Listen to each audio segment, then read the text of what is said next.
God, oh. Hey, Nigeria. Who did us like this in Nigeria? Who? Who did us like this in Nigeria?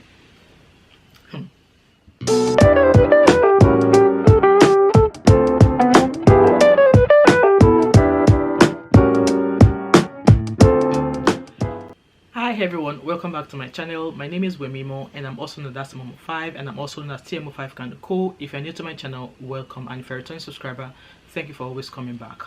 So guys, as you all know, most of the people that watches my video are Nigerians.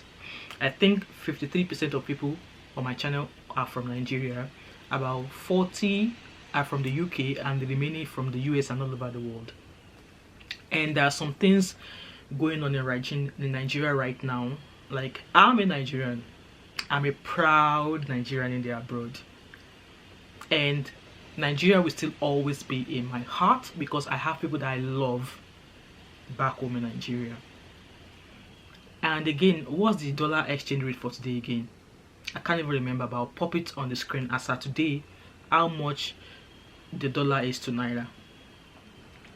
And first of all, Nigerians are resilient people. We are the most resilient people. Even in the face of adversity, even in the face of a very, very difficult society and way of living, we are still resilient.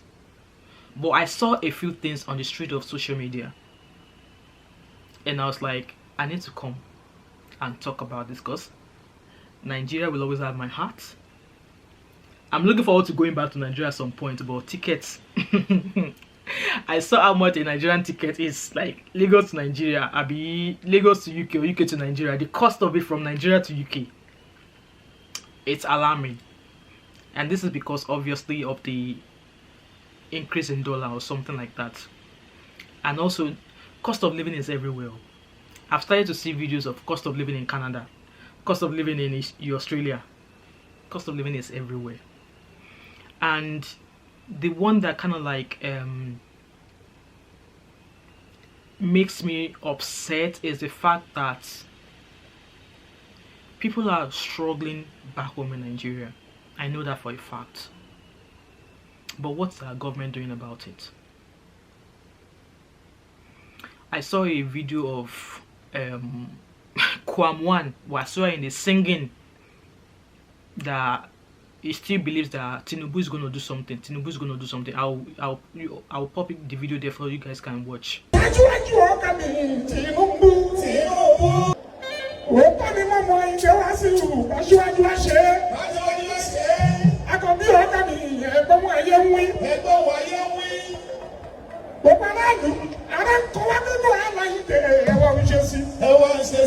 So have you guys seen the song from Kwamon singing that Tinubu can do it, Tinubu can do it?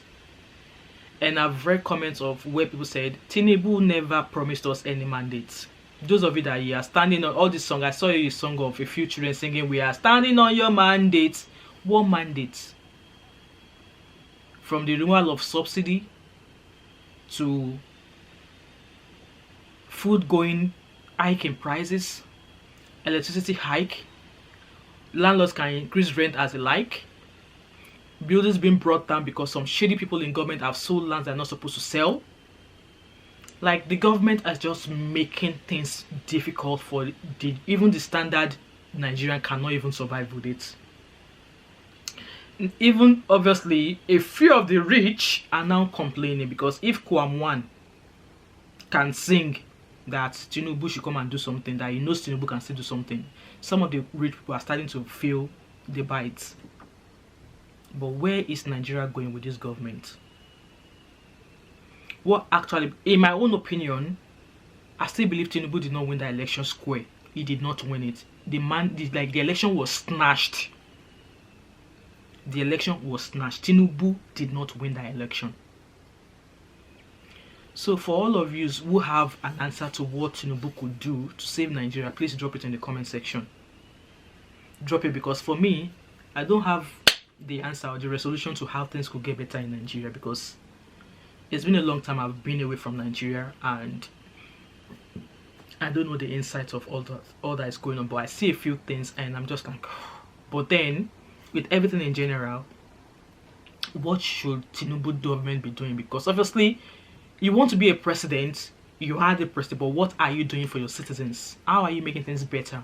Because I think things have gotten really worse from when Tinubu started. So that being said, now I saw a clip on Instagram. I'm going to pop it here so you guys can watch it.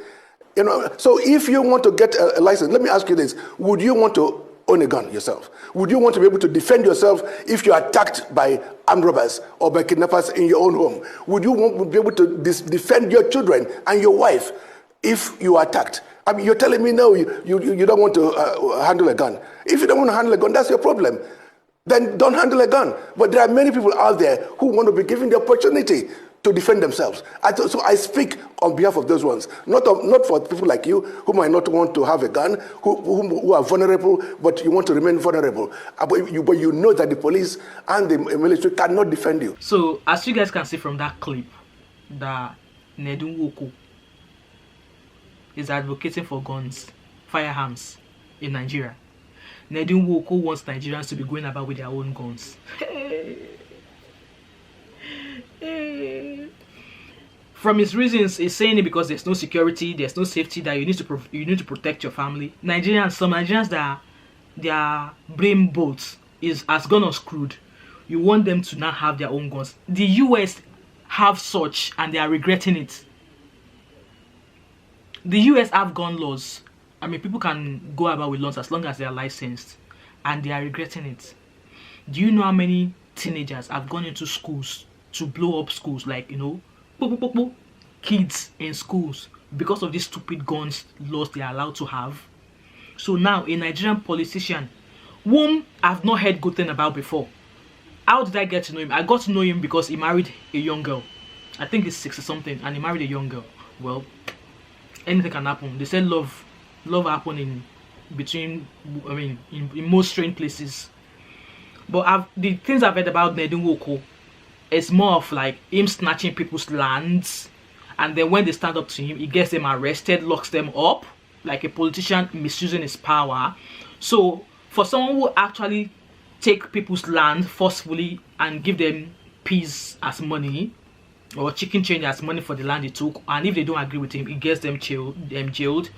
So for someone like that, if he now asked the free access, free chance to having a gun, this one will not even be getting them arrested again. No. It's going to be by anybody that comes his way.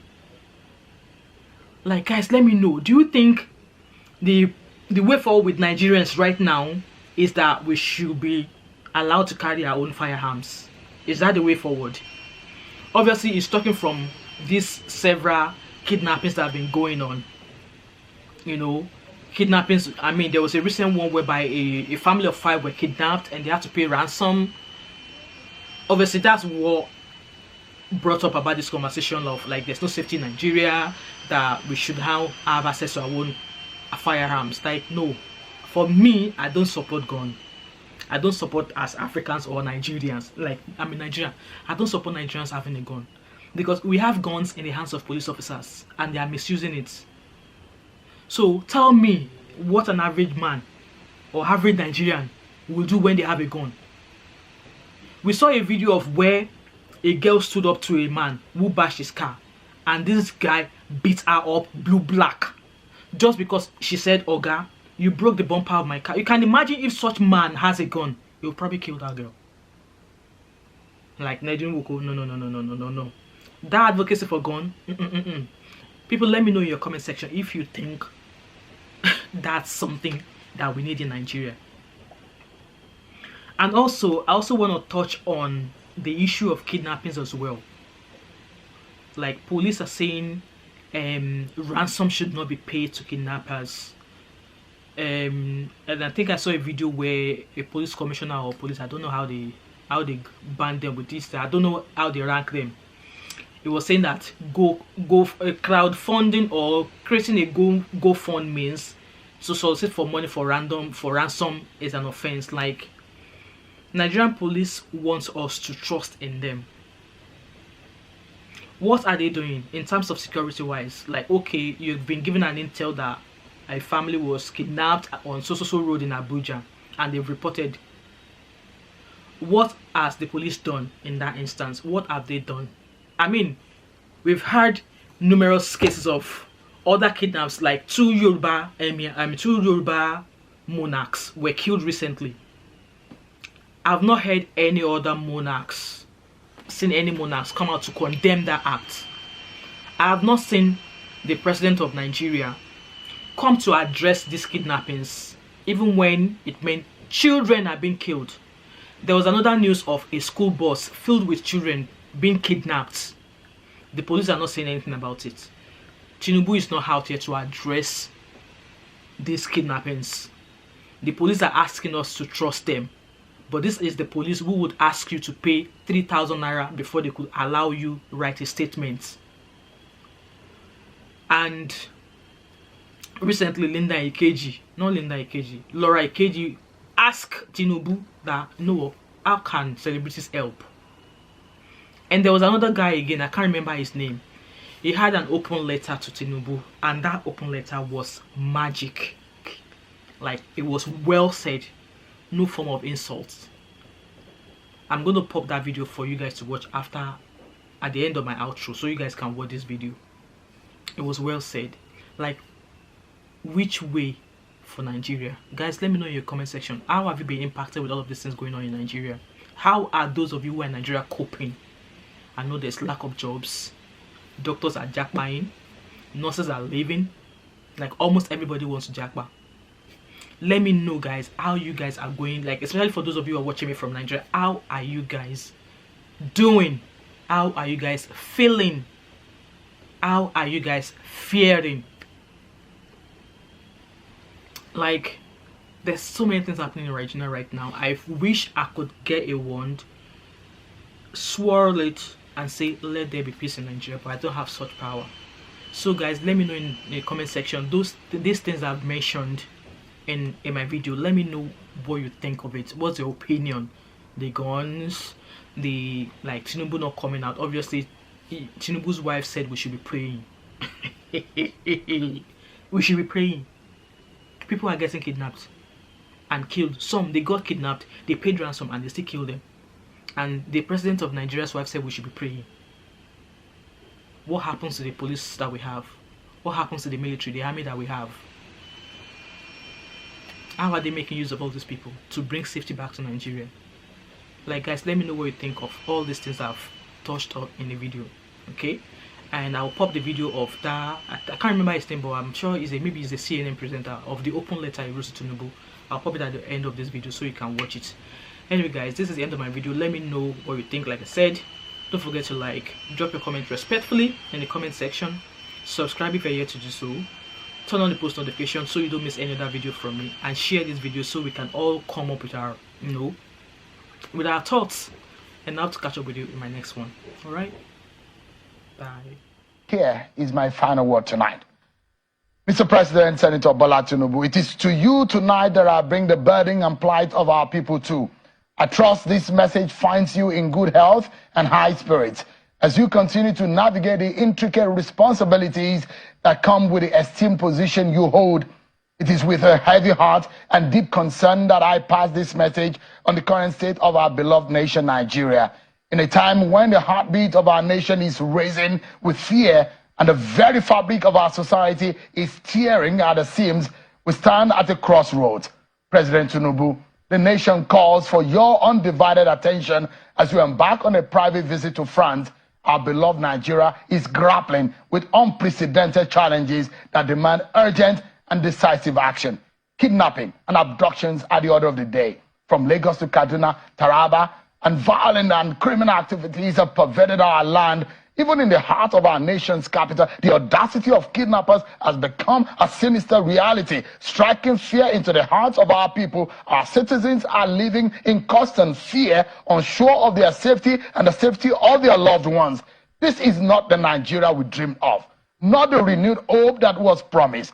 We applaud the gallantry of our security operatives, but indeed more work still needs to be done to keep the people safe. Efforts are being made, but it appears they are not far enough. What has become the strategies of of state policing and community policing that's been talked about several years, and the huge white papers and advisory notes on how to tackle insecurity in Nigeria. Where are they? President Tinubu, as a pro-democracy agitator, isn't it the right time to restructure Nigeria for it to work properly? Is the Nigeria you and your friends fought for, is it the Nigeria that you're talking about? The removal of subsidies has unleashed a tidal wave of economic downturn, leaving families struggling to make ends meet. Prices of commodities have gone through the roof. The biting effects are felt across the nation, and the loss of confidence in the government is palpable. This is not a time for complacency. It is a time for bold, unwavering leadership. Mr. President, I think it is about time to get the nation's eggheads in one room and find a lasting cure to our ailing economy. As you stand on foreign soil, Mr. President, remember the weight of your responsibility to the Nigerian people. Our citizens, including those who voted for you, are losing faith in the government. The implications of the loss of confidence are far-reaching. And as a leader, you cannot afford to look away. Investors are fleeing the nation like never before. The economic potential of Nigeria is being squandered, and the consequences will be felt for generations. We urge you, Mr. President, to take immediate measures to create an environment that attracts and retains investment. The clock is ticking, and our economic future is at stake. Mr. President, the time to act is now. Swift and decisive measures are needed to curb the escalating insecurity, alleviate the economic burden on citizens, and restore the confidence in the government. This is not only a call to fulfill campaign promises, but a plea for the preservation of our great nation. Mr. President, our regional leadership is hanging in the balance. Some members of ECOWAS are signaling exit, and Nigeria's influence is under threat. It is time to reassert your leadership, strengthen diplomatic ties, and secure our place in the Committee of Nations. As journalists, we will not shy away from probing, inspiring, and holding leaders accountable. President Tinubu, live up to the expectations of your calling and the mandate upon which your office stands. The Nigerian people deserve more. They deserve a leader who acts with urgency, integrity, and unwavering commitment to the well-being of our great nation. The challenges may be daunting, but if you are resolute and carry the people along, we can all together overcome. The giant of Africa must now rise and take his rightful place in the Committee of Nations and harness his potentials for the Nigerian people to smile again. God bless this Federal Republic of Nigeria. And this is my final word tonight. Good night, everyone.